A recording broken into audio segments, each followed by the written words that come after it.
Hello everyone, I'm the Saxy Gamer, and today we're here with some more Civilization VI news because Brazil was announced, and thus we had another first look video from the Civilization VI channel. I'm sure most of you have already seen that, but if you haven't, I'll link it in the description below.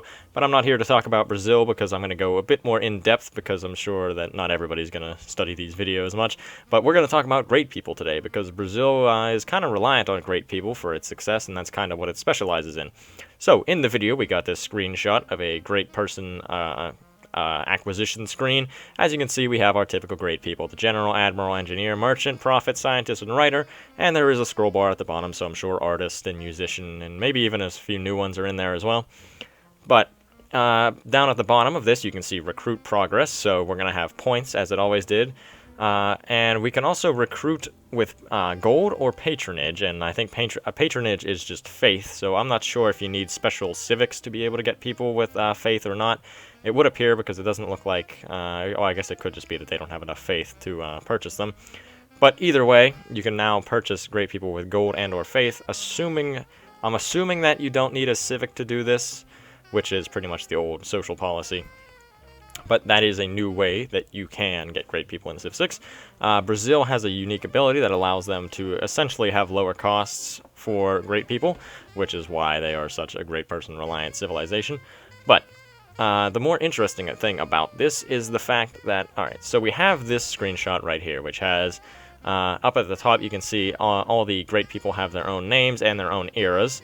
And they each have their unique abilities, so like the Great General provides strength to classical and medieval land units, and gives a promotion level. The Engineer instantly builds walls and provides gold to pay for them.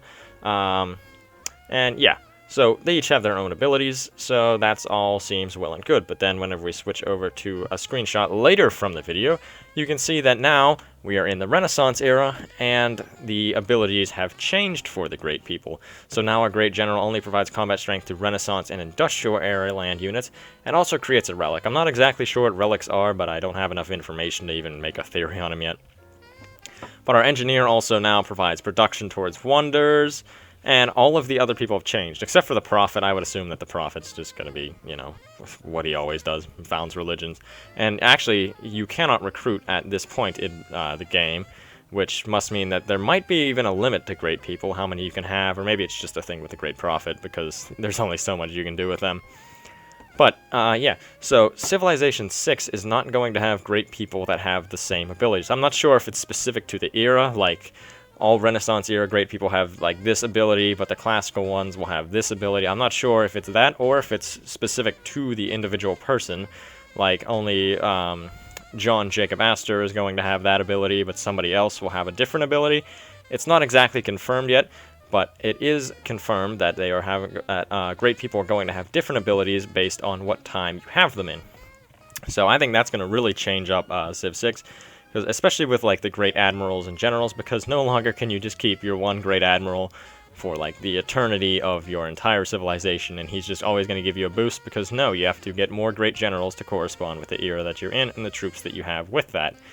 So that's going to kind of prevent people from just, you know, keeping things, getting things once and keeping them forever, kind of what they did with workers to builders as well. So this should add a nice and interesting new gameplay element to Civ 6. I'm interested in hearing about it more, but unfortunately that is all that we have for today. If you enjoyed the video, feel free to like. If not, feel free to dislike. If you're looking for more, feel free to subscribe. Feel free to have discussion in the comments section as well. I haven't said that before, but I'm going to say it now, because I love a good Civ 6 discussion. I've been the Saxy Gamer, though. Thank you, and goodbye.